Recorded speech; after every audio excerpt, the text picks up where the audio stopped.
أعوذ بالله من الشيطان الرجيم بسم الله الرحمن الرحيم الحمد لله رب العالمين الرحمن الرحيم مالك يوم الدين إياك نعبد وإياك نستعين اهدنا الصراط المستقيم صراط الذين أنعمت عليهم غير المغضوب عليهم ولا الضالين.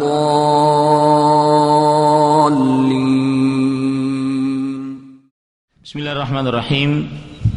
Assalamualaikum warahmatullahi wabarakatuh. Innal hamdalillah nahmaduhu wa nasta'inuhu wa nastaghfiruh wa na'udzu billahi min shururi anfusina wa sayyiati a'malina man yahdihillahu fala mudilla lahu wa man yudlil fala hadiya lahu wa ashhadu an la ilaha illallah wahdahu la syarika lahu wa ashhadu anna Muhammadan 'abduhu wa rasuluh. Ya ayyuhalladzina amanu taqullaha haqqa tuqatih wa la tamutunna illa wa antum muslimun. Ya ayyuhan nasu taqu rabbakumul ladzi khalaqakum min nafsin wahidah wa khalaqa minha zawjaha wa batha minhuma rijalan katsiran wa nisaa'a wattaqullaha alladzi tasaaluna bihi wal arham innallaha kana 'alaikum raqiba. Ya ayyuhalladzina amanu taqullaha wa qulu qawlan sadida yuslih lakum a'malakum wa yaghfir lakum dhunubakum wa man yuti'illaha wa rasulahu faqad faza fawzan 'azima. Amma ba'du, fa inna asdaqal hadithi kitabullah wa ahsanul hadi hadi Muhammadin sallallahu alaihi wa ala alihi wa sallam wa syarrul umuri muhdatsatuha wa kullu muhdatsatin bid'ah wa kullu bid'atin dhalalah wa kullu dhalalatin finnar. Para akhwat rahimanillah wa iyyakum, alhamdulillah kita bersyukur pada Allah Subhanahu wa taala pada hari ini, hari Ahad, tanggal 26 atau 24 Muharram 1431 Hijriah, kita kembali berkumpul untuk membaca kitab kita Tanbihat ala Ahkam Takhtassu bil Mu'minat yang dikarang oleh Samahatul Allamah Fadilatul Syekh Ad-Doktor Syekh Saleh bin Fauzan bin Abdullah Al-Fauzan hafizahullahu ta'ala. Salawat dan salam semoga selalu Allah berikan pada Nabi kita Nabi Muhammad sallallahu alaihi wa ala alihi wasallam, kepada keluarga beliau, para sahabat, serta orang-orang yang mengikuti beliau sampai hari kiamat kelak.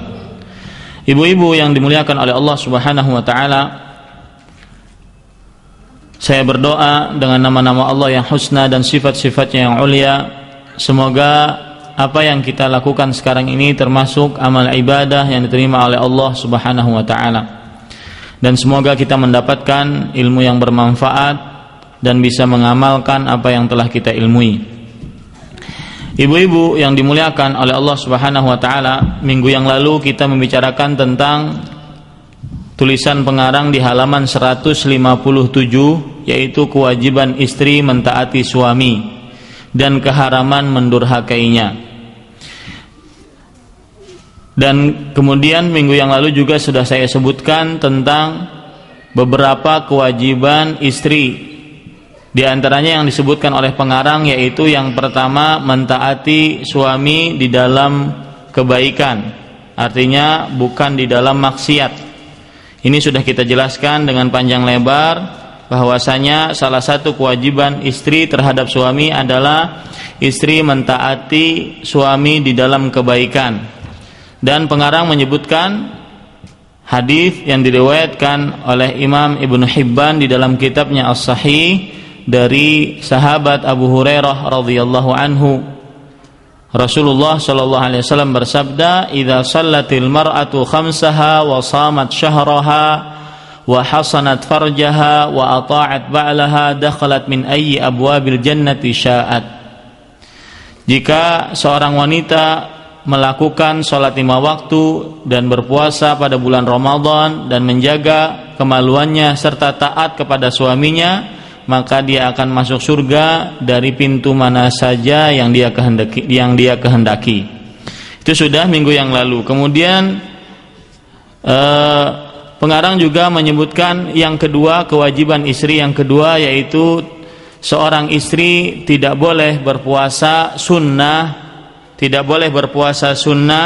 kecuali dengan izin suami.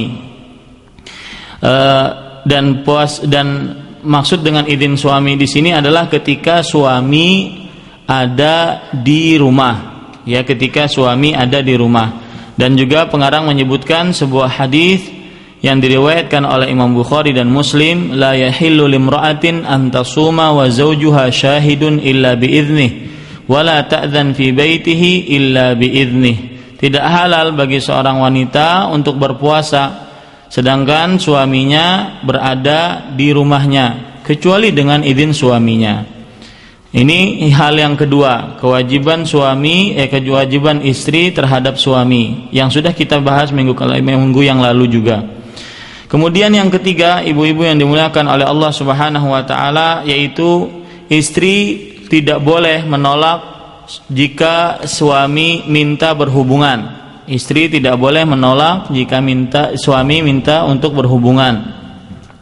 Sebagaimana yang disebutkan oleh pengarang dua hadis yang sangat mengerikan, yaitu jika seorang suami meminta istrinya untuk melayaninya di kasurnya, kemudian si istri menolak atau enggan, maka kemudian suami tersebut pun marah atasnya, maka malaikat akan melaknatnya sampai pagi. Hadis diriwayatkan oleh Imam Bukhari dan Muslim dari sahabat Abu Hurairah radhiyallahu anhu.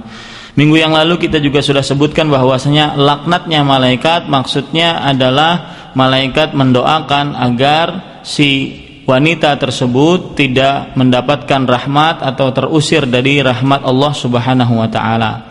Ini yang ketiga yang disebutkan oleh pengarang. Kemudian di halaman 159. Nah, ini yang belum kita baca sampai selesai, ibu-ibu yang dirahmati oleh Allah Subhanahu wa taala. Pengarang hafizahullah taala mengatakan, di antara hak suami yang wajib ditunaikan oleh istri ialah hendaknya istri memimpin dan memelihara rumah suaminya, dan hendaknya tidak keluar rumah kecuali dengan izinnya. Nah, ini yang kelima, yang keempat, ibu-ibu yang dirahmati oleh Allah Subhanahu wa taala. Yang keempat yaitu istri tidak boleh keluar tanpa izin suaminya. Hal ini, ibu-ibu yang dirahmati oleh Allah Subhanahu wa taala, berdasarkan sebuah Allah Subhanahu wa taala berfirman di dalam surat Al-Ahzab ayat 33, wa qarna fi buyutikunna, dan hendaknya para wanita dia berdiam diri di rumah-rumah mereka. Hendaknya para istri berdiam diri di rumah-rumah mereka. Termasuk sifat wanita atau istri yang salihah, dia adalah suka berada di rumah dan tidak keluar kecuali karena keperluan, ya, tidak keluar untuk main-main atau membuang-buang waktu. Dan ibu-ibu yang dirahmati oleh Allah Subhanahu wa taala, perhatikan perkataan Imam Ibnu Katsir rahimahullah ketika beliau menafsiri ayat ini. Beliau mengatakan, ilzamna buyutakunna, wahai para istri, hendaknya kalian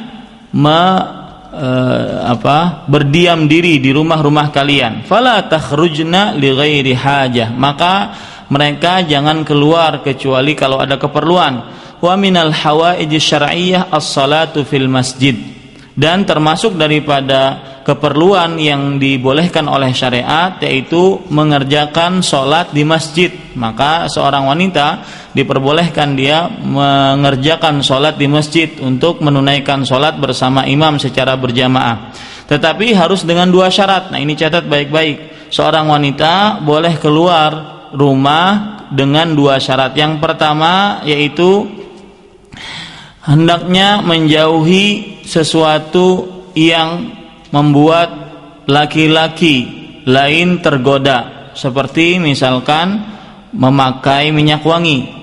Saya ulangi, hendaknya menjauhi sesuatu yang membuat laki-laki yang bukan mahramnya ketika dia berada di luar rumahnya tergoda akibat perbuatannya. Misalkan seorang wanita memakai minyak wangi, ya, memakai minyak wangi. Ini yang pertama, syarat yang pertama. Syarat yang kedua yaitu keluar dalam keadaan menutup auratnya. Keluar dalam keadaan menutup auratnya, tidak boleh auratnya terbuka. Ini syarat-syarat yang disebutkan oleh para ulama, yaitu ketika seorang istri atau seorang wanita keluar dari rumahnya. Ini yang keempat yang disebutkan oleh pengarang, ibu-ibu yang dirahmati oleh Allah Subhanahu wa taala. Kemudian pengarang mengatakan di halaman 160,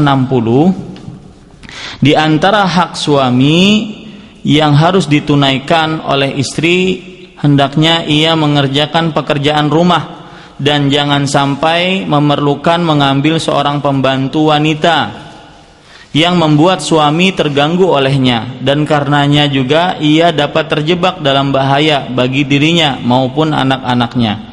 Ibu-ibu yang dimuliakan oleh Allah Subhanahu wa taala, pengarang ketika mengatakan ini, beliau menginginkan bahwasanya seorang istri hendaknya mengurus suaminya, mengurus rumahnya, kemudian mengatur rumahnya, mempersiapkan keperluan suaminya. Ya, kalau seandainya tidak diperlukan untuk mengambil pembantu, maka tidak usah mengambil pembantu. Karena kadang-kadang pembantu tersebut ya akan menggoda suami dan akhirnya suami terjebak di dalam perbuatan zina. Nah, ini termasuk daripada ajaran Islam bahwasanya seorang istri selama dia mampu, dia semestinya mengurusi, mengatur rumah dan mempersiapkan keperluan suaminya. Coba kita lihat sebuah dalil yang disebutkan oleh para ulama tentang masalah ini. Ini yang minggu kemarin saya agak berbicara panjang, ibu-ibu yang dirahmati oleh Allah Subhanahu wa taala, karena memang para ulama berbeda pendapat dalam permasalahan ini. Mereka berbeda pendapat, ada yang mengatakan bahwasanya seorang istri itu tidak wajib untuk memasak, tidak wajib untuk mencuci, tidak wajib untuk menyapu dan sebagainya. Ya, mereka mengatakan seperti itu. Tetapi coba kita lihat sebuah dalil dari seorang sahabat yang bernama atau seorang tabi'i yang bernama Husain bin Muhsin. Husain bin Muhsin, dia berkata, bibiku berkata, ataitu Rasulullah sallallahu alaihi wasallam fi ba'dil hajah. Artinya, aku mendatangi Rasulullah sallallahu alaihi wasallam dalam sebuah keperluan. Kemudian Rasulullah sallallahu alaihi wasallam bertanya, "I hadhihi adzatu ba'lin?"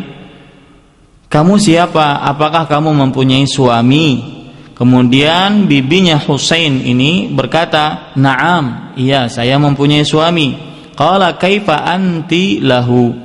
Kemudian Nabi Muhammad sallallahu alaihi wasallam bersabda, "Bagaimanakah engkau di hadapan suamimu?"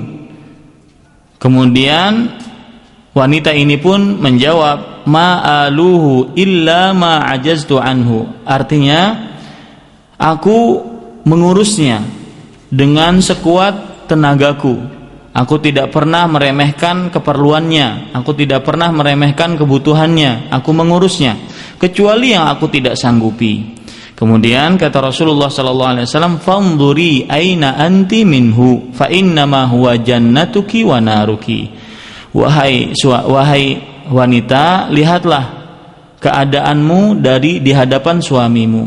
Maksudnya, kamu ini menurut suami bagaimana? Kemudian Nabi mengatakan, sesungguhnya suamimu itu adalah surgamu dan nerakamu. Maksudnya adalah, kalau seandainya seorang suami ridho kepada istrinya, maka dia akan masuk surga. Kalau seandainya seorang suami murka kepada istrinya, maka dia akan masuk neraka.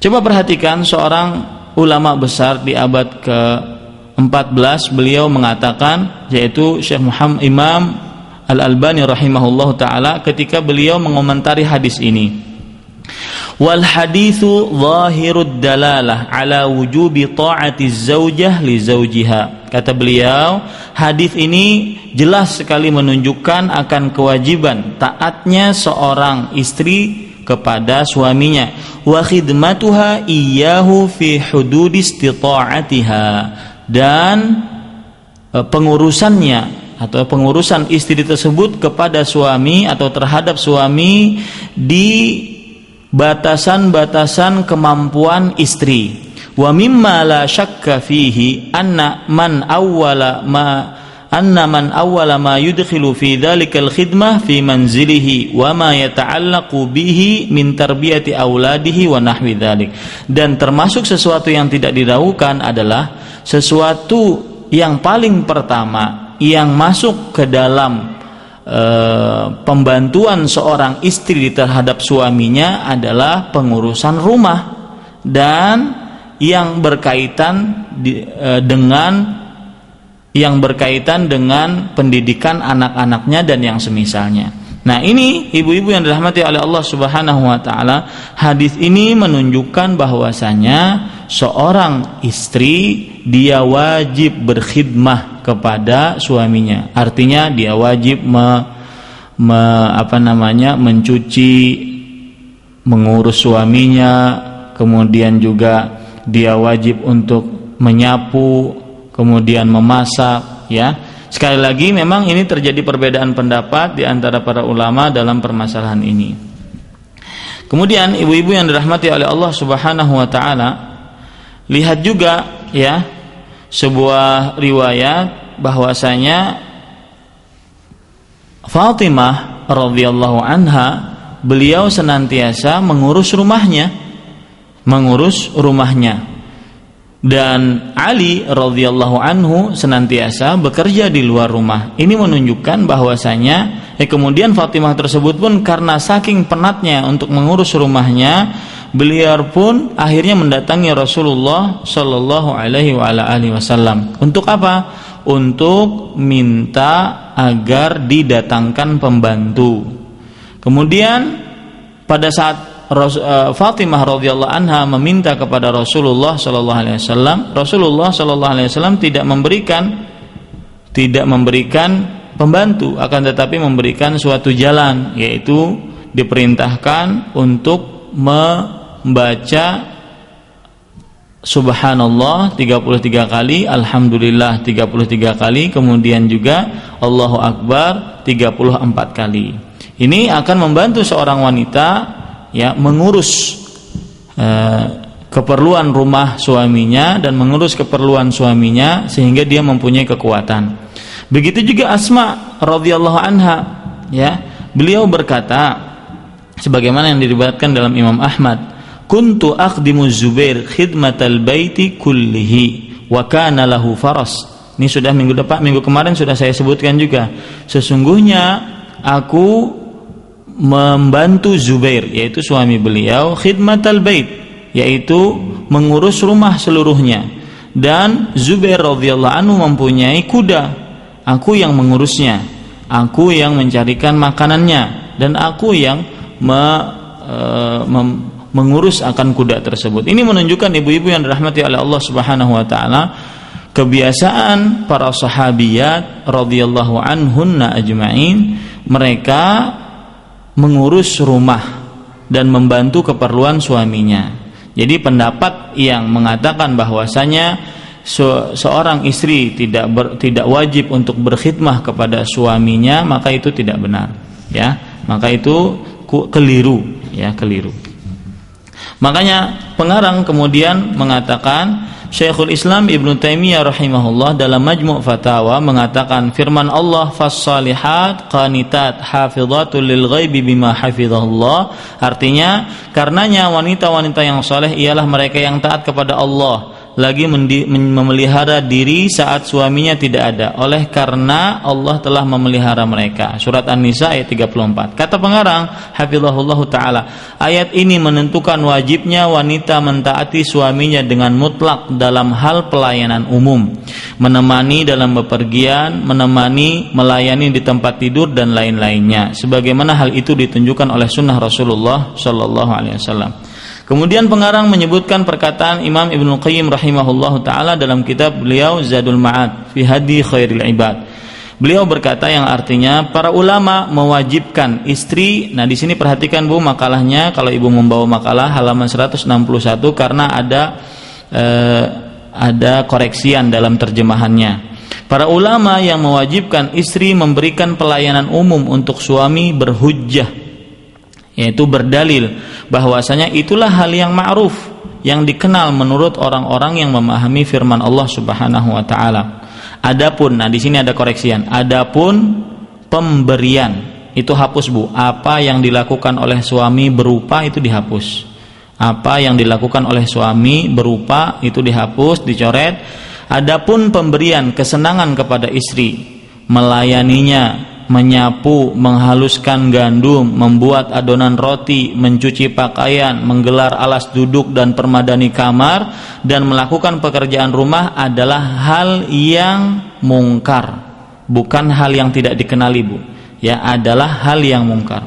Artinya Pak Ibnu Qayyim rahimahullah taala, beliau ingin menyebutkan kalau istri itu yang dilayani, kemudian suami yang melayani istri, suami yang menyapu, suami yang menghaluskan gandum, suami yang membuat makanan, suami yang mencuci pakaian, maka ini tidak dikenal dan sesuatu yang mungkar. Ya, tidak dikenal di zaman para sahabiat radhiyallahu anhum. Apalagi Allah Subhanahu wa taala telah berfirman, walahunna mithlul ladzi 'alaihinna bil ma'ruf, dan para wanita mempunyai hak yang seimbang dengan kewajibannya menurut cara yang ma'ruf. Nah, perhatikan kata-kata menurut cara yang ma'ruf, firman Allah di sini bil ma'ruf. Apalagi kalau seandainya di daerah yang kebiasaan wanita memang dia mengurus akan pekerjaan rumah, mengurus suaminya, mencuci, memasak, menyapu dan lainnya, maka lebih ditekankan lagi karena ya bil ma'ruf di sini artinya sesuai dengan adat setempat, adat kebiasaan. Ya, adat kebiasaan yang tidak keluar dari ajaran Islam. Ini ibu-ibu yang dirahmati oleh Allah Subhanahu wa taala.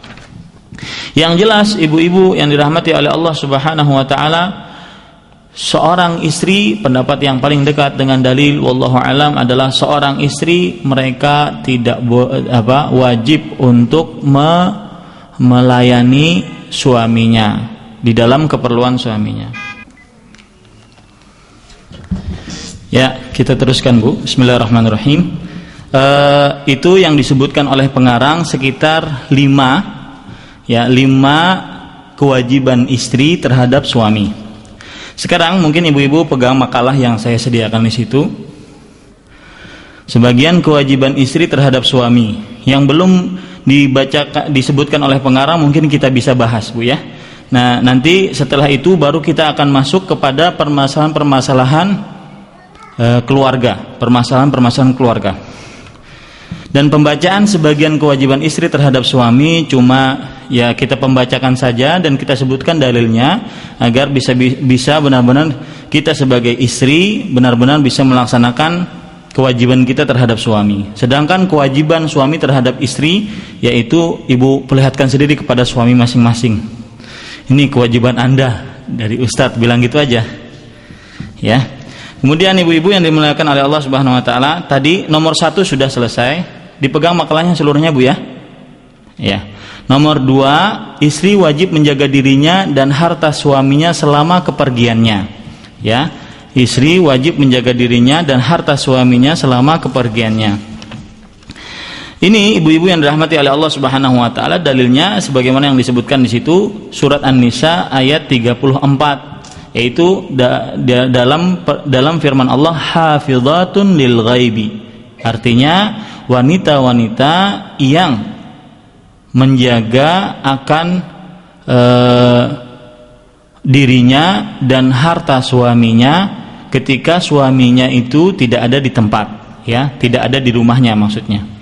Nah, ini juga sesuai dengan sebuah hadis yang diriwayatkan oleh Imam Hakim dari sahabat Abdullah ibnu Salam bahwa Nabi Muhammad SAW bersabda, khairun nisa man tasurruka idza absarta wa tuti'uka idza amarta wa tahfazu ghaibataka fi nafsiha wa malika.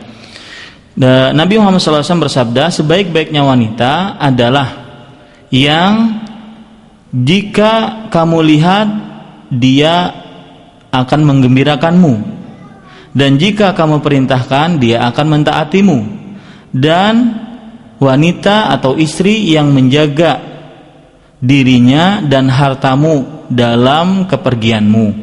Nah, ini ibu-ibu yang dimuliakan oleh Allah Subhanahu wa taala, jelas sekali bahwasanya salah satu kewajiban istri adalah menjaga dirinya dan harta suaminya selama kepergiannya.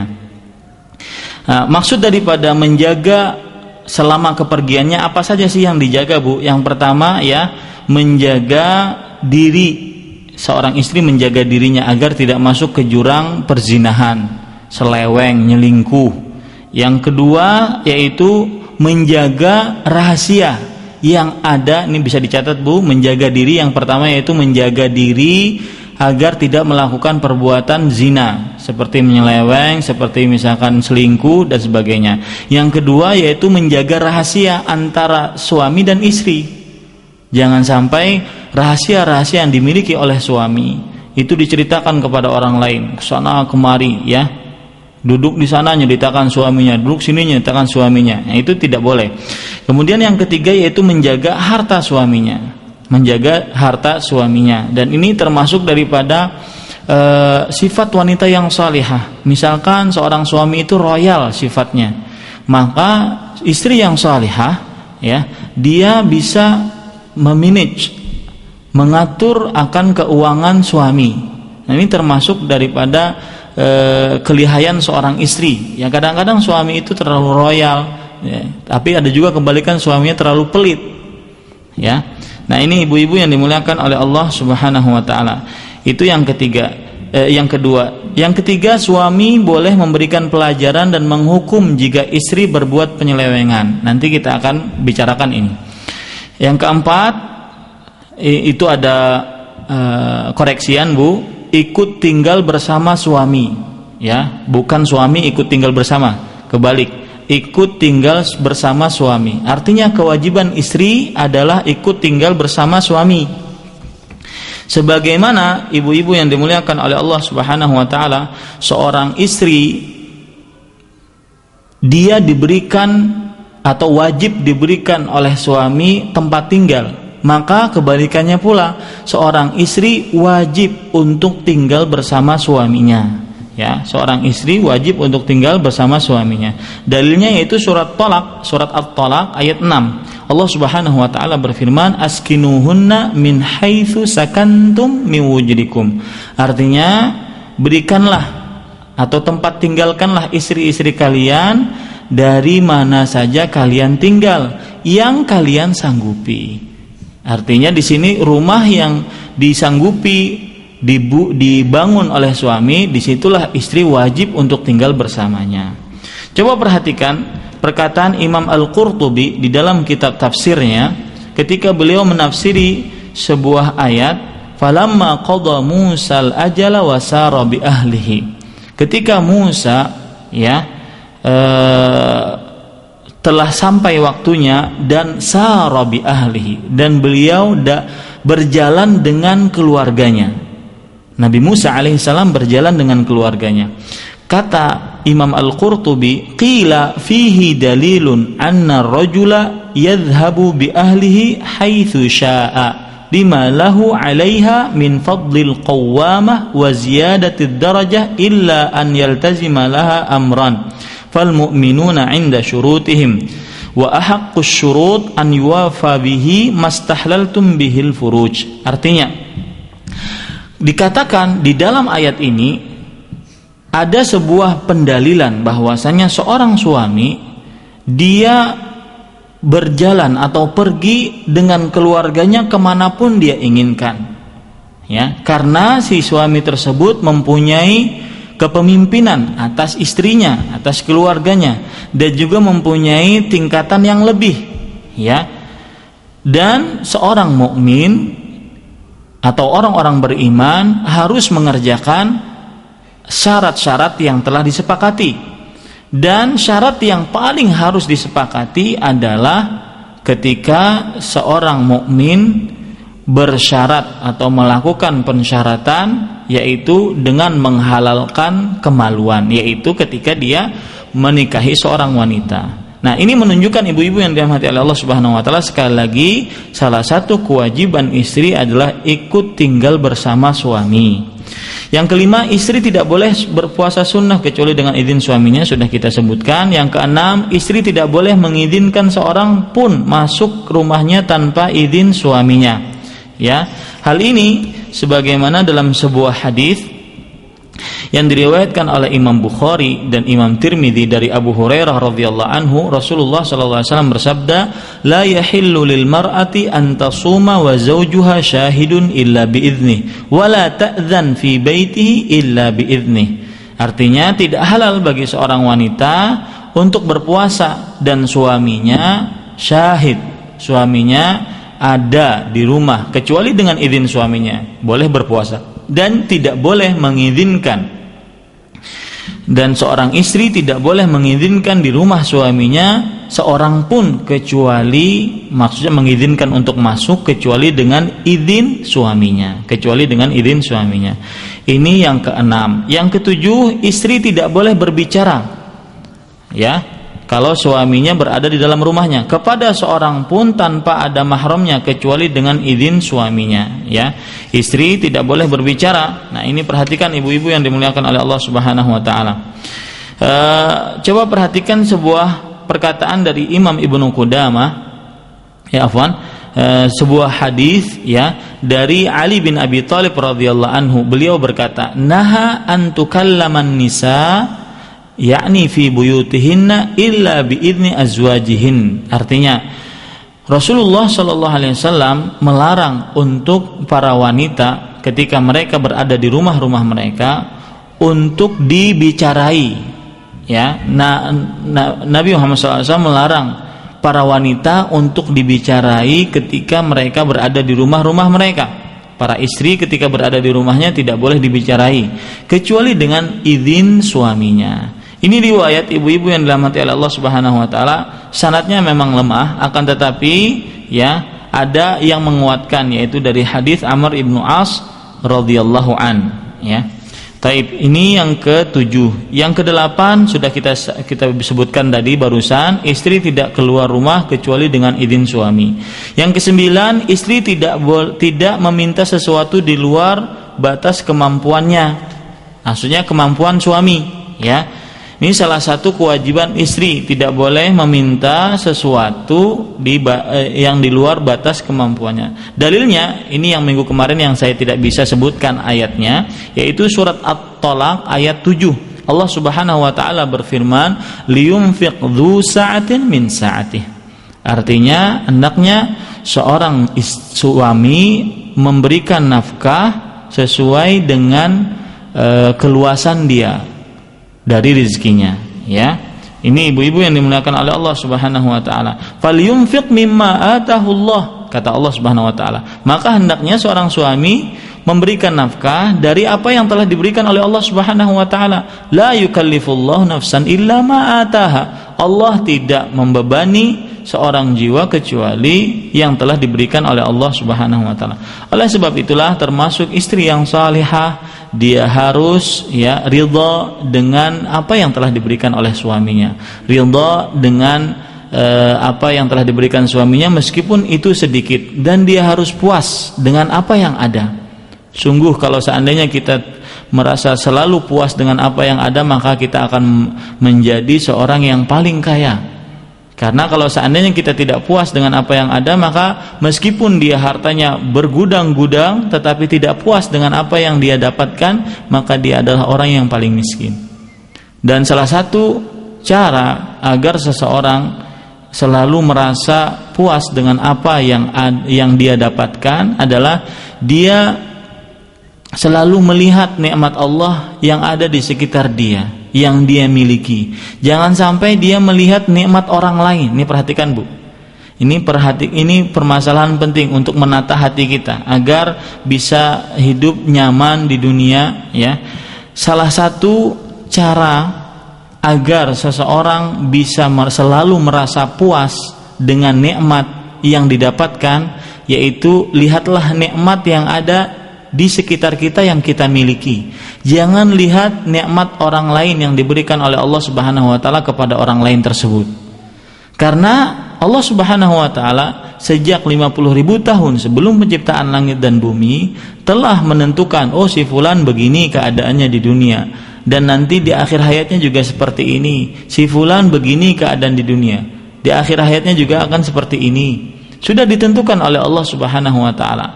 Harta saya tidak akan ibu ngambil, harta ibu tidak akan saya yang ngambil. Kalau Allah Subhanahu wa taala telah menentukan si fulan hartanya begini, maka tidak akan ada yang bisa mengambil dan tidak akan ada yang bisa menambah. Begitu pula sebaliknya. Nah, ini ibu-ibu yang dirahmati oleh Allah Subhanahu wa taala. Irda bima qasamallah takun aghdan nas. Artinya ridailah dengan pemberian Allah, maka niscaya kamu akan menjadi manusia yang paling kaya. Coba pikirkan perkataan itu baik-baik, mungkin akan bisa menjadi resep bagi hati kita yang sering merasa tidak puas, terutama dengan pemberian suami. Taib ibu-ibu yang dimuliakan oleh Allah Subhanahu wa taala, yang ke-10 mencukuri apa yang diberikan olehnya, oleh suami maksudnya, berupa makanan, minuman, pakaian yang lainnya yang termasuk dari kemampuannya, dan mendoakan dengan kebaikan serta tidak kufur nikmat terhadapnya. Nah, ini ibu-ibu yang dirahmati oleh Allah Subhanahu wa taala, termasuk juga kewajiban seorang istri, ya, kewajiban seorang istri. Coba perhatikan sebuah hadis dari Abu Sa'id Al-Khudri yang diriwayatkan oleh Imam Bukhari dan Muslim, bahwasanya Rasulullah sallallahu alaihi wa ala alihi wasallam beliau bersabda, fa inni uritukunna aktsara ahlin nar. Kata beliau, sesungguhnya aku diperlihatkan bahwasanya kalian wahai para wanita adalah penghuni neraka yang paling banyak. Penghuni neraka yang paling banyak. Kemudian seorang sahabat Nabi Muhammad SAW atau pak sahabat wanita bertanya, wa bima ya Rasulullah? Kenapa kami penghuni neraka yang paling banyak wahai Rasulullah? Kata Rasulullah SAW, perhatikan, tukthirnal la'an wa takfurnal ashir. Artinya kalian terlalu banyak melaknat, mencela. Kemudian kalian kufur terhadap al-ashir. Artinya kufur terhadap pemberian suami, tidak mensyukuri atas pemberian suami.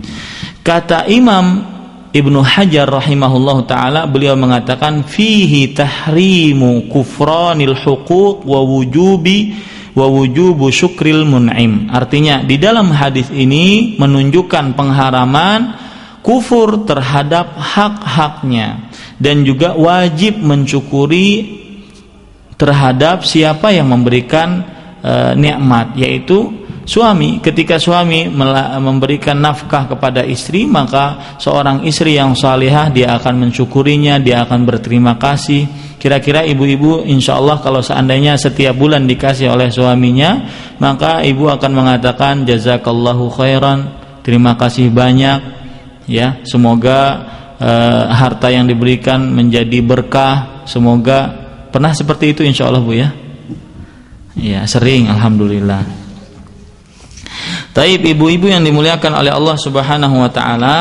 Kemudian yang ke-11 mengurusinya dan mengatur rumahnya dan mempersiapkan keperluannya. Tadi sudah kita bahas permasalahan ini. Yang benar adalah pendapat yang mengatakan bahwasanya seorang istri wajib untuk mengurus, mengatur rumah dan juga mempersiapkan keperluan suami. Kemudian yang ke-12 yaitu istri selalu bermuka manis di hadapan suami. Ya, jangan cemberut Bu. Selalu bermuka manis di hadapan suami. Perhatikan sebuah hadis Rasulullah sallallahu alaihi wasallam dari Abdullah ibnu Salam yang diriwayatkan oleh Imam Hakim. Rasulullah sallallahu alaihi wasallam bersabda, khairun nisa'i man tasurruka idza absarta. Sebaik-baik wanita. Ini Bu, kalau ingin jadi sebaik-baik wanita punyailah sifat ini. Adalah yang jika kamu, yaitu suami, melihatnya maka kamu akan gembira. Ini bagaimana menjadikan diri kita kalau suami kita melihat kita akan selalu bergembira, ya, bukan malah tambah kusut. Taib. Kemudian ibu-ibu yang dirahmati oleh Allah Subhanahu wa taala, 13, istri tidak menolak jika suami minta berhubungan. Ini juga sudah kita sebutkan dan disebutkan oleh pengarang hafizahullah taala.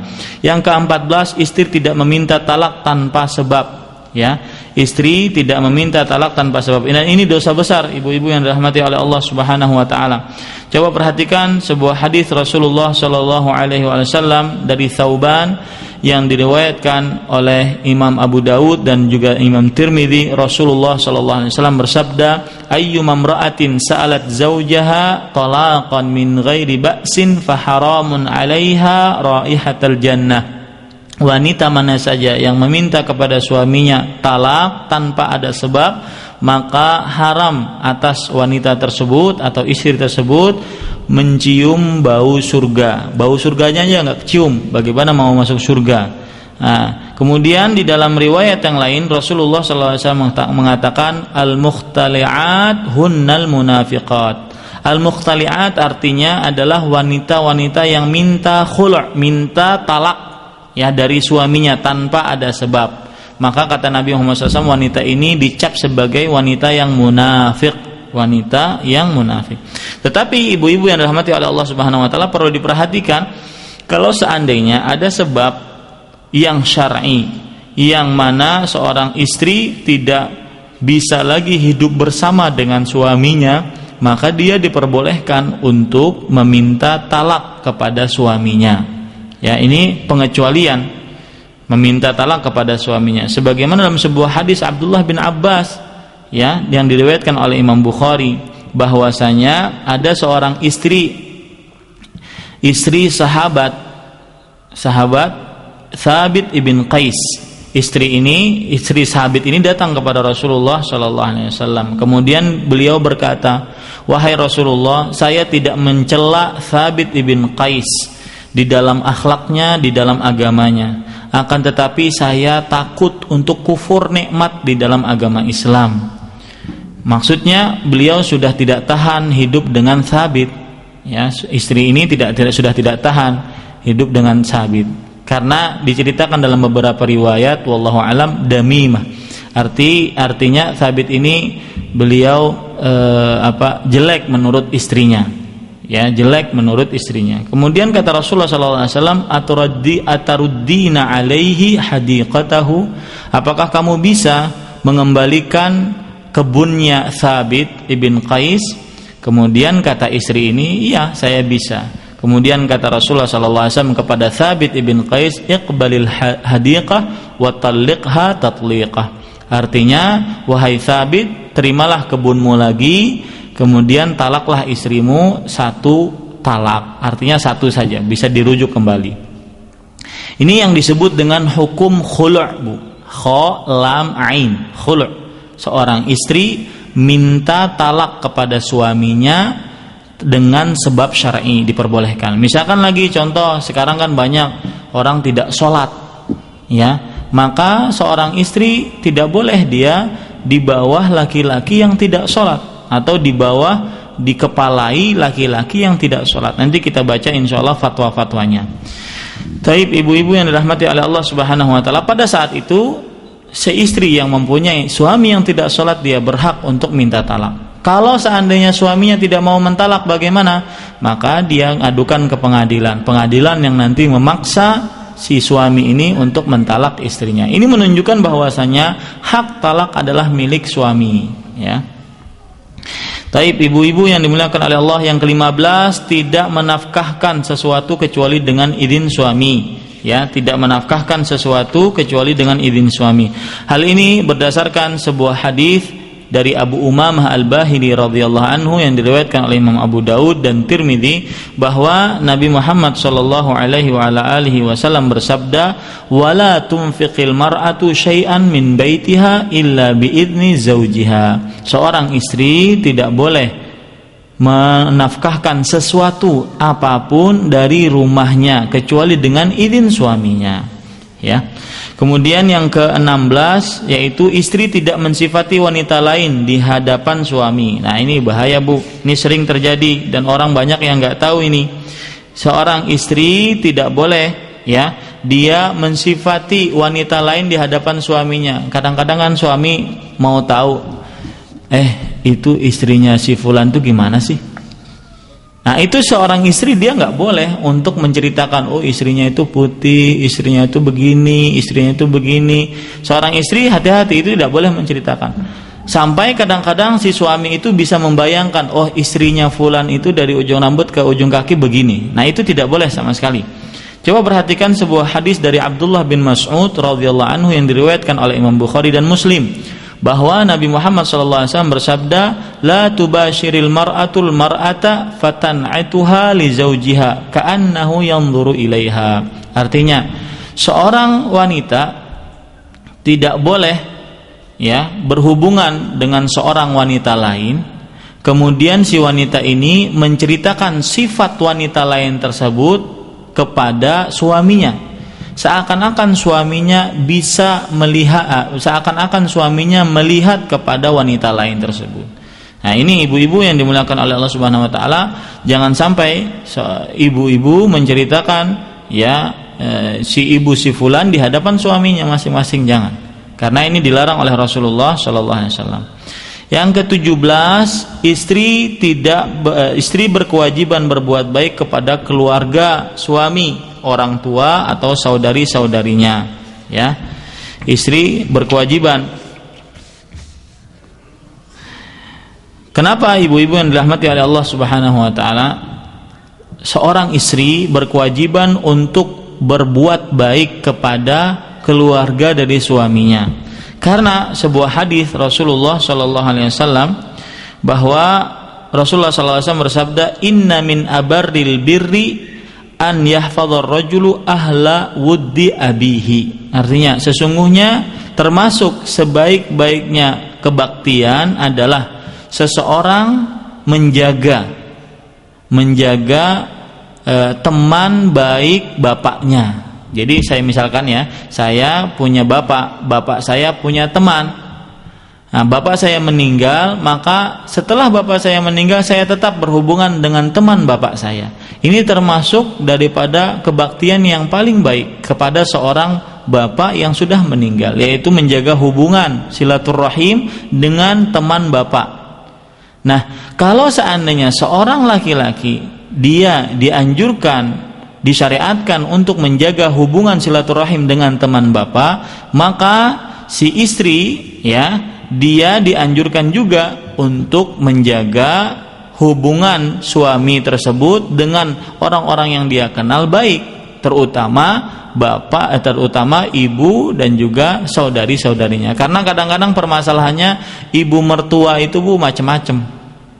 Ya, kemudian juga saudari-saudari dari suami itu kadang-kadang bukan seluruhnya menyebarkan fitnah dan tidak suka kepada istri kakaknya, ya. Ini kenapa? Karena kadang-kadang saya beri contoh, misalkan seorang kakak laki-laki, dia mempunyai adik perempuan banyak. Ketika dia belum nikah, si laki-laki ini sudah bekerja, kemudian mendapatkan penghasilan. Kadang-kadang adik-adiknya ini diberikan dari hasil dari penghasilan tadi, sebagian dari penghasilannya. Otomatis kan si adik senang. Ketika sudah menikah, ya, si suami ini mempunyai tanggungan, dia punya istri, punya anak, maka kadang-kadang si adik-adiknya tidak lagi diberikan oleh kakaknya ini, diberikan hasil dari pekerjaan dia. Nah, ini yang membuat cemburu, ya, membuat cemburu adik-adik dari suami. Ini yang bermasalah akhirnya. Ini yang membuat masalah. Taib, ibu-ibu yang dirahmati oleh Allah Subhanahu wa taala, yang ke-18, istri wajib menyusui anak, ya. Istri wajib menyusui anak. Dalilnya yaitu surat Al-Baqarah ayat 233. Allah Subhanahu wa taala berfirman, "Wal walidatu yurdi'na auladahunna haulaini kamilain liman arada an yutimma ar-radha'ah." Artinya, dan ibu-ibu mereka menyusui anak-anaknya 2 tahun penuh bagi siapa yang ingin menyempurnakan penyusuan. Di sini menunjukkan bahwasanya penyusuan itu dianjurkan 2 tahun, tapi tidak wajib, ya, tidak wajib. Kemudian yang ke-19 yaitu istri wajib mendidik anaknya. Wajib mendidik anaknya dari suami dengan kesabaran dan kasih sayang, ya. Karena ibu-ibu yang dirahmati oleh Allah Subhanahu wa taala itu adalah anaknya juga. Kalau seandainya itu anak kandung dia, itu adalah anak kandung dia. Kalau seandainya suaminya duda bawa anak, maka itu juga anaknya. Kalau seandainya dia sudah menikah dan sudah digauli oleh suaminya tadi. Jadi sama kasih sayang. Dan sebagaimana pepatah mengatakan, al-ummu madrasatun idza a'dattaha a'datta sya'ban thayyibal a'rab. Artinya ibu itu adalah sekolahan. Jika dipersiapkan dengan baik, maka si ibu ini atau si wanita ini dia akan mempersiapkan generasi yang terbaik. Kemudian perlu diperhatikan, Bu, dalam pendidikan anak. Kadang-kadang seorang ibu atau seorang bapak sekalipun, karena saya berbicara dengan para akhwat, seorang ibu kadang-kadang dia tidak sabar terhadap anaknya. Maka anaknya pun akhirnya dia doakan dengan keburukan. Ya. Dan itu keluar secara begitu saja dari mulutnya. Maka tidak baik mendoakan anak dengan keburukan, dan dilarang oleh Rasulullah SAW. Misalkan anak ini nakal, disuruh tidur kok nggak tidur, nyoret-nyoret rumah, dia bilang brengsek, dasar anak kerak, ya berarti dia keraknya. Ya, ini nggak boleh ibu-ibu yang dirahmati oleh Allah Subhanahu wa taala. Coba perhatikan sebuah hadis dari Jabir bin Abdullah radhiyallahu anhuma, bahwa Rasulullah sallallahu alaihi wasallam bersabda, "La tad'u ala anfusikum wa la tad'u ala auladikum wa la tad'u ala khadamikum wa la tad'u ala amwalikum la tuwafaqu minallahi sa'ata nailin fiha ata'un fayastajibu lakum." Artinya, janganlah kalian mendoakan keburukan atas diri kalian, dan jangan juga mendoakan keburukan atas anak-anak kalian, dan jangan mendoakan keburukan atas pembantu kalian, dan jangan mendoakan keburukan atas harta-harta kalian. Tidaklah kalian berdoa kemudian Allah Subhanahu wa taala menetapkan suatu jam atau suatu waktu di dalamnya ada pemberian, maka akhirnya Allah Subhanahu wa taala mengabulkan doa kalian. Ini berbahaya, ibu-ibu yang dirahmati oleh Allah Subhanahu wa taala. Misalkan anaknya lagi ngerjain PR nggak bisa-bisa, 1 tambah 1 1 kali 1 dia bilang 2, ya, nggak bisa membedakan antara kalian dengan tambahan, dia bilang dasar anak bodoh. Itu nanti, ya, bodoh dia sampai besarnya bodoh. Coba ingat saja. Akhirnya kenapa? Karena doa kita sendiri. Nah, ini bahaya ibu-ibu yang dirahmati oleh Allah Subhanahu wa taala. Kemudian, yang ke-20, ya, istri tidak boleh mempunyai rasa cemburu yang membabi buta kepada suami. Ya. Karena kenapa ibu-ibu yang dirahmati oleh Allah Subhanahu wa taala? Karena seorang suami itu kan sering keluar, dia bekerja untuk mencari nafkah bagi istri, ya. Dia sering keluar. Maka ibu-ibu yang dirahmati oleh Allah Subhanahu wa taala, cemburu boleh kalau seandainya cemburunya dalam batas yang wajar, tapi bahkan itu diperlukan. Ya, saya pernah ditanya ketika saya beri hadis sebuah tentang kecemburuan, si ibu ini bertanya, "Ustadz, apa obatnya kalau suami saya itu nggak pernah cemburu sama saya?" Kebalikan itu, suami saya nggak pernah cemburu sama saya. Saya mau begini dengan laki-laki lain, saya mau begini, biasa aja dia. Apa obatnya biar suami saya cemburu? Nah, ini ibu-ibu yang dirahmati oleh Allah Subhanahu wa taala. Begitulah, kadang-kadang kita harus menjelaskan kepada umat bahwasanya sifat cemburu itu diperlukan. Ya, sifat cemburu diperlukan. Dan kalau seandainya terlalu membabi buta, maka tidak boleh, ibu-ibu yang dirahmati oleh Allah Subhanahu wa taala. Kemudian ibu-ibu yang dirahmati oleh Allah Subhanahu wa taala, sekali lagi, yang boleh adalah sifat cemburu yang sesuai dengan kebutuhan. Misalkan sebuah riwayat, ya, diriwayatkan oleh Imam Bukhari dan Imam Abu Dawud. Taib, ibu-ibu yang dirahmati oleh Allah Subhanahu wa taala, perhatikan sekarang sebuah riwayat menarik yang diriwayatkan oleh Imam Bukhari dan Imam Abu Dawud dari Anas bin Malik radhiyallahu anhu. Beliau bercerita, "Kana Rasulullah sallallahu alaihi wasallam 'inda ba'dhi nisa'ihi." Suatu ketika Rasulullah sallallahu alaihi wasallam berada di rumah salah seorang istrinya. Dalam riwayat lain di rumah Aisyah radhiyallahu anha. Fa arsalat ilaihi ihda ummahatil mu'minin fi bisahfatin fiha ta'am. Kemudian salah seorang istri yang lain memberikan, ya, di dalam riwayat istri yang lain ini adalah Ummu Salamah, dan dalam riwayat yang lain juga Sofiyah. Jadi ada tiga, Aisyah dan Rasulullah SAW berada di sana. Kemudian salah seorang dari istri yang lain memberikan makanan, ya, memberikan sebuah piring, di dalamnya ada makanan. Fadarabat allati huwa fi baitiha yadal khadim. Kemudian Rasulullah SAW yang berada di rumah salah seorang istri tadi yang dalam riwayat lain Aisyah, ya, radhiyallahu anha, beliau memukul tangan pembantu yang membawa piring tadi. Fasaqatatis sohfa. Kemudian piringnya jatuh, famfalaqat, dan piringnya pecah. Fajama'a Rasulullah sallallahu alaihi wasallam filaqas sahfa. Kemudian Rasulullah SAW mengumpulkan, ya, bekas-bekas pecahan piring tadi. Tsumma ja'ala yajma'u fiha at-ta'amul ladzi kana fis sahfa. Kemudian Rasulullah SAW mengumpulkan makanan yang tadi berada di piring tadi. Kemudian Rasulullah SAW mengatakan, gharat ummukum. Artinya ibu kalian lagi cemburu.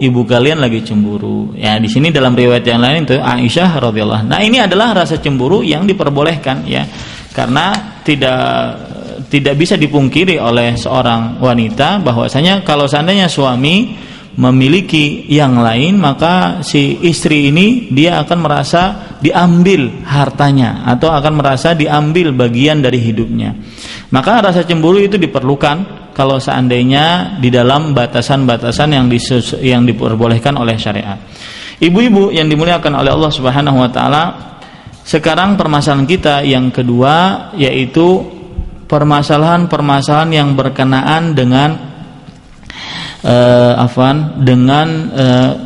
dengan keluarga, permasalahan-permasalahan yang berkenaan dengan keluarga. Di tangan saya ada sebuah buku yang bagus yang juga dikarang oleh pengarang yang sama, yaitu Syekh Shalih bin Fauzan bin Abdullah Al-Fauzan hafizahullah taala. Judulnya bukunya berjudul An-Nikah wal Huququz Zawjiyah wa Yalihi Ahkamut Talaq, yaitu nikah dan hak-hak perkawinan atau hak-hak rumah tangga serta hukum-hukum talak. Nah, ibu-ibu yang dimuliakan oleh Allah Subhanahu wa taala, dalam buku ini terdapat fatwa-fatwa yang berkenaan dengan rumah tangga yang insyaallah saya akan bacakan sekarang. Taib. Pertanyaan yang pertama, ya, mungkin bisa diperhatikan. Pertanyaan yang pertama yaitu,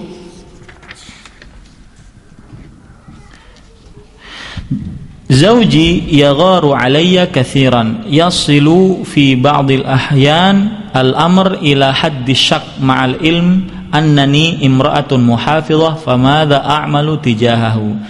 Ini sengaja pertanyaan ini saya pilihkan untuk kalangan ibu-ibu, ya, bukan untuk kalangan laki-laki atau suami. Pertanyaannya berbunyi, suami saya dia selalu cemburu terhadap saya dalam banyak kesempatan sampai ya dia ragu-ragu terhadap saya. Dan perlu diketahui bahwasanya saya adalah seorang wanita yang menjaga akan syariat-syariat Islam. Apa yang wajib saya kerjakan? ya, apa yang wajib saya kerjakan. Kemudian beliau menjawab, al aslu fil muslimati al adalah wan nazahah, fala yajuzu li zaujil muslimah an yatashakkaka fiha limujarradin hawajis nafsiyah syaitaniyah aw li khabari namam mufsid. Kata beliau, sebenarnya di dalam diri seorang istri yang muslimah adalah keadilan dan juga kebersihan. Maka tidak boleh bagi seorang suami yang muslim untuk ragu-ragu terhadap istrinya karena hanya ada gangguan setan atau gangguan setan, ataupun hanya karena kabar orang-orang yang mengadu domba yang merusak.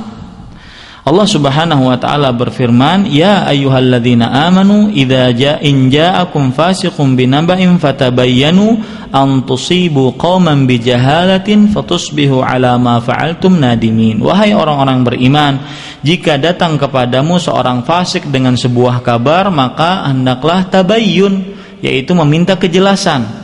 Antusibu qauman bijahalatin, mungkin saja kalian akan memburukkan suatu kaum dengan kebodohan. Fatusbihu ala ma fa'altum nadimin, maka kalian akhirnya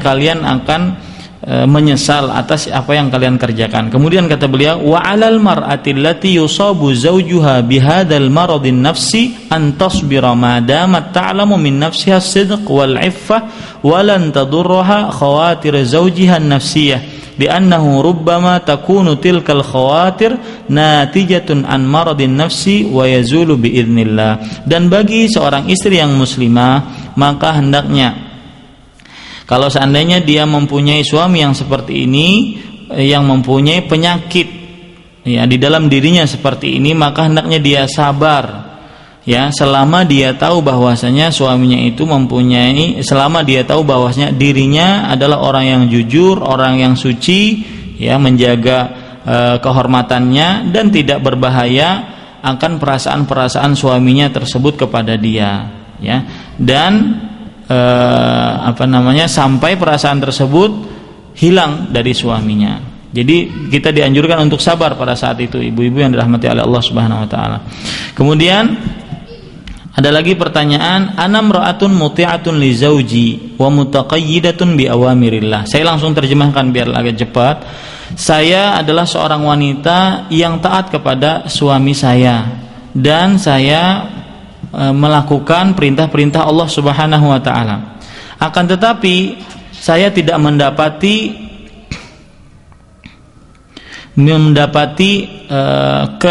kesenangan dan juga wajah yang baik. Wa dzalika li'annahu lam yu'addi al-huquqal wajibah 'alaihi min haitsul qiswah wa laqad hajartuhu fi firashi hal 'alayya itsm fi dzalik. Yang demikian itu karena suami saya tidak melaksanakan kewajiban-kewajiban, yaitu berupa memberikan kiswah pakaian, dan saya sudah menjauhinya dari ranjangnya, artinya pisah ranjang. Apakah saya mempunyai dosa? Kemudian pengarang hafizahullah ta'ala menjawab, Allah Subhanahu wa ta'ala aujaba husnul mu'asyarah bainaz zaujain. Allah Subhanahu wa ta'ala telah mewajibkan untuk berbuat baik di antara dua suami istri. Wa an yabdula kullun minhuma ma yajibu alaihi lil akhar. Dan hendaknya satu dengan yang lainnya mengerahkan atau berusaha untuk melakukan kewajiban atas yang lainnya, hatta tatimmal manfaah wal maslahah az-zaujiyah, sampai sempurna kemanfaatan dan kemaslahatan berumah tangga. Wa 'ala az-zauji awiz zaujah an yasbira kullun minhuma al-haqqal ladzi lahu, dan kullun minhuma 'ala ma yulaqi minal akhar min taqsirin wa min su'i ushrah. Dan bagi seorang suami atau seorang istri untuk sabar ya, mereka berdua harus sabar atas apa yang mereka dapatkan dari yang lainnya, baik itu berupa kekurangan ataupun keburukan dalam berlaku. Nah, ini ibu-ibu yang dirahmati oleh Allah Subhanahu wa taala.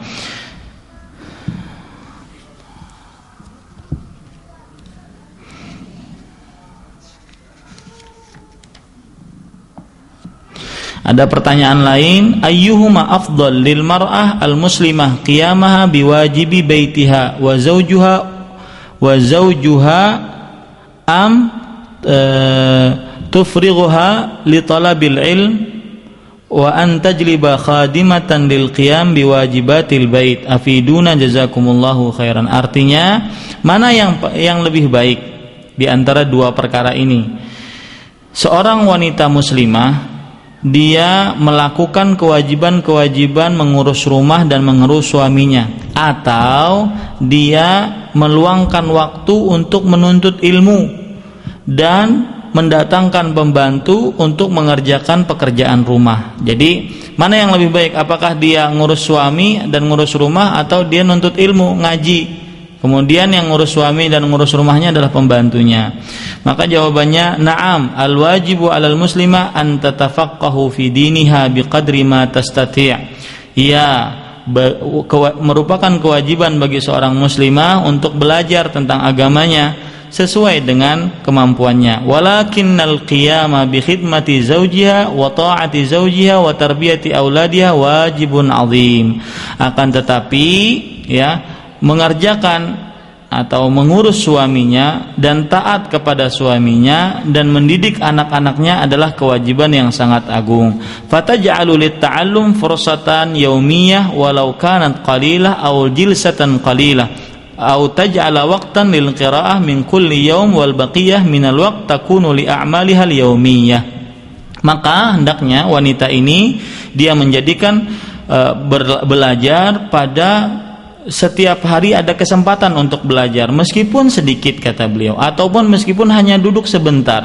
Dan hendaknya dia menjadikan waktu untuk membaca, ya, di setiap hari, dan sisa waktu-waktunya, kan sedikit untuk membaca, sisa waktu-waktunya dia gunakan untuk pekerjaan harian dia. Fahiya la tatruku tafaqquh fi diniha wa la tatruku a'malaha wa auladaha wa takiluhum ilal khadimah. Maka dia tidak meninggalkan untuk belajar tentang agamanya, dan dia juga tidak meninggalkan pekerjaan-pekerjaan rumahnya dan anak-anaknya, dan dia biarkan kepada pembantunya. Ini ibu-ibu yang dirahmati oleh Allah Subhanahu wa taala. Kemudian pertanyaan selanjutnya, apakah boleh seorang istri untuk tidak mengurus suaminya dan rumah suaminya karena suaminya berbuat kasar kepada dia? Maka kata Syekh hafizahullah taala, la yajuzu lizauji an yu'amila zaujatahu mu'amalatan sayyi'ah. Tidak boleh bagi seorang suami untuk memperlakukan istrinya dengan perlakuan yang buruk. Li'anna Allah taala yaqul wa 'ashiruhunna bil ma'ruf. Karena Allah Subhanahu wa taala berfirman, dan gaulilah istri-istri dengan cara yang patut, yang ma'ruf, yaitu yang sesuai dengan ajaran Islam. Wa yaqulu wa inna li zaujika 'alaika haqqan. Dan Rasulullah sallallahu alaihi wasallam bersabda, sesungguhnya pasanganmu atau istrimu mempunyai hak atasmu.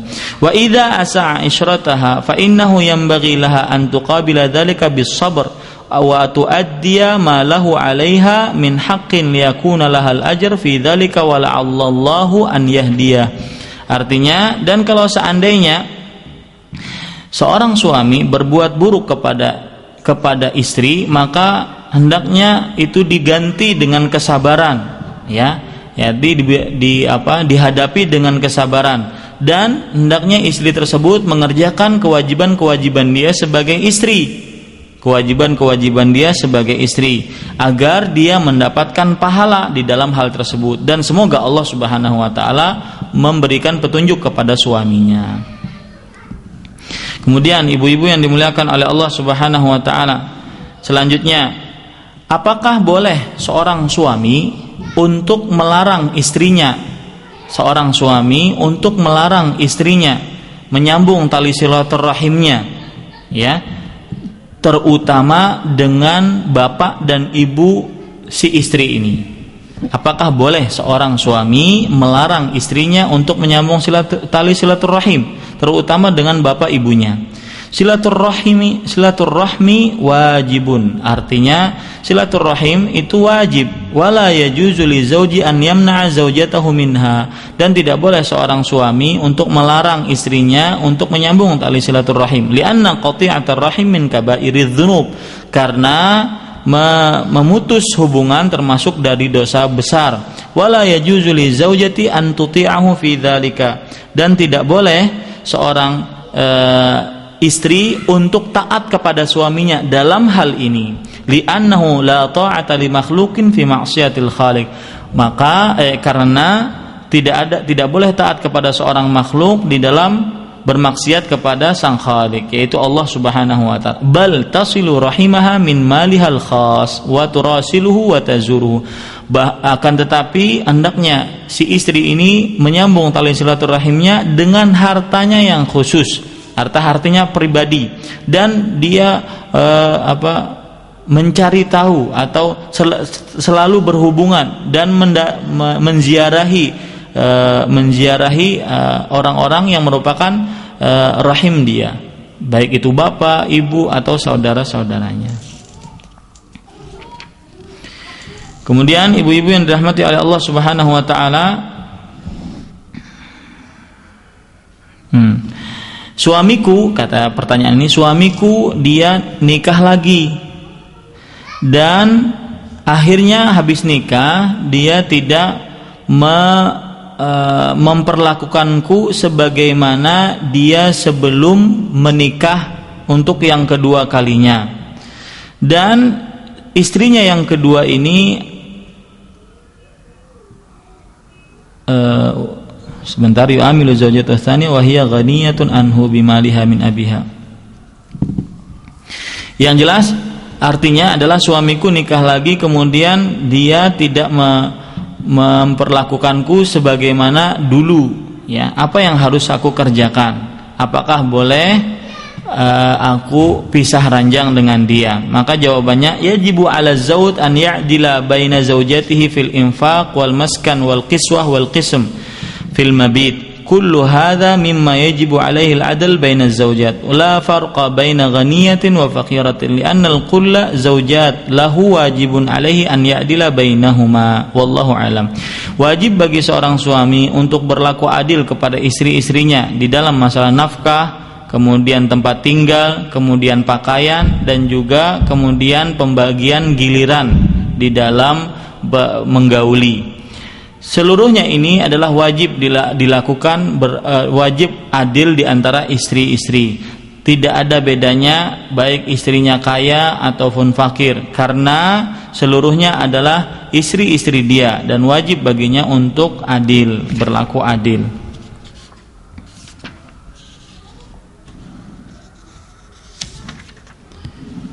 Pertanyaannya, berapakah jarak yang mungkin seorang suami untuk pergi meninggalkan istrinya dalam rangka mencari rezeki? Ya, berapakah mungkin jarak yang bisa seorang suami meninggalkan istrinya dalam rangka mencari nafkah? Kemudian ibu-ibu dijawab, al-muddah allati yumkinu an yabta'ida fiha ar-rajulu an zawjatihi bahthan an luqmatil 'aish aw lil jihad fi sabilillah aw ghairi dzalika 4 ashhur. Batasannya bagi seorang suami boleh meninggalkan istri untuk mencari nafkah atau untuk berjihad di jalan Allah atau yang lainnya adalah 4 bulan. 4 bulan. Hal ini berdasarkan sebuah ayat di dalam surat Al-Baqarah ayat 226. Alladzina yu'luna min nisa'ihim tarabbusu 4 ashhur. Lilladzina yu'luna min nisa'ihim tarabbusu 4 ashhur. Artinya bagi orang-orang yang mengila istri-istrinya maka ditunggu sampai 4 bulan. Kalau sudah 4 bulan ya tidak kembali, maka pada saat itu mungkin dia bisa minta talak kepada pengadilan. Nah, pertanyaan yang selanjutnya, ibu-ibu yang dirahmati oleh Allah Subhanahu wa taala, yaitu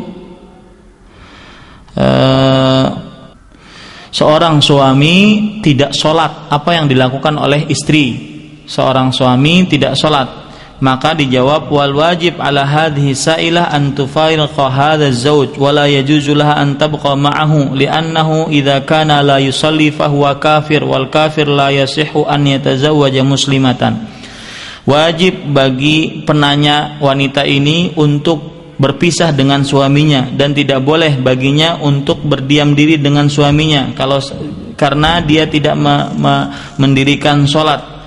Karena orang yang tidak mendirikan salat itu adalah orang yang kafir, dan kafir tidak sah untuk menikah dengan seorang wanita muslimah. Wallahu a'lam. Itu yang bisa saya sampaikan, ibu-ibu yang dirahmati oleh Allah Subhanahu wa taala. Apa yang baik hanya dari Allah Subhanahu wa taala, apa yang buruk itu dari saya pribadi. Kalau ada kekurangan saya mohon maaf. Kita cukupkan dengan kafaratul majlis. Subhanakallahumma bihamdika asyhadu an la ilaha illa anta astaghfiruka wa atubu ilaik. Sallallahu nabiyana Muhammad. Wassalamu alaikum warahmatullahi wabarakatuh.